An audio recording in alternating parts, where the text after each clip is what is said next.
আসলে এইভাবে মাছ ধরাটা খুবই আনন্দময় ছিল। সো হে গাইস, আসসালামু আলাইকুম, myself Rajib Sheikh. Welcome to my another video.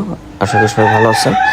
আজকে আপনাদের মাঝে তুলে ধরার চেষ্টা করবো আসলে পলো বাইসে কিভাবে মাছ ধরে। দেখেন মাশাল্লাহ, অনেক বড় একটি কিন্তু কাতল মাছ মেরে ফেলেছেন এই ভাইয়াটা। সো এভাবে মাছ মারা দেখাটা কিন্তু অনেক আনন্দময়। আসলে গ্রাম বাংলায় এই দৃশ্যগুলো কিন্তু এখন সচরাচর দেখা যায় না, এগুলো কিন্তু হারিয়ে গিয়েছে। কিন্তু রাজাবাড়ি, ঐতিহাসিক রাজাবাড়ি একটি পুকুর 6 লক্ষ টাকার বিনিময়ে কিনে নিয়ে এখানে কিন্তু পলো বাইচ চলমান ছিল। সো আমি দেখতে গিয়েছিলাম, দেখে যাক এই ওয়ারে মাছ আছে কিনে। মাশাল্লাহ, মনে হচ্ছে জালটা টানছে, মাছ আছে। ওয়াও গাইস, দেখেন বিশাল আকৃতির একটি রুই মাছ কিন্তু এসে পড়েছে। সো দেখেন আসলেও অনেক এনজয় করতেছি, বিশেষ করে মাছ মারা দেখে ভালোই লাগতেছে।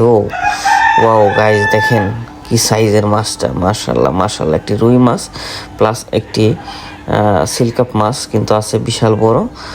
সো ভিডিওটা ভালো লাগলে অবশ্যই শেয়ার দিয়ে অন্যকে দেখার সুযোগ করে দিবেন। সবাইকে অসংখ্য ধন্যবাদ, থ্যাংক ইউ সো মাচ। দেখেন আসলে জেলে ভাইরা মাছ মেরে কিন্তু, যিনি ভাইরা মাছ মেরে কিন্তু অনেকটা আনন্দময় এবং কি খুশি আছে। দেখেন কি বলবো, ক্যামেরাম্যান যে পর্যায়ে থাকুক না কেন ভিডিও করতেই হবে। দেখেন ক্যামেরাম্যান কিন্তু মাঞ্জা পানিতে নেমে গিয়েছে ভিডিও করার জন্য। আর মাছটার সাইজটাও কিন্তু মাশাল্লাহ তুলনামূলকভাবে অনেক বড়।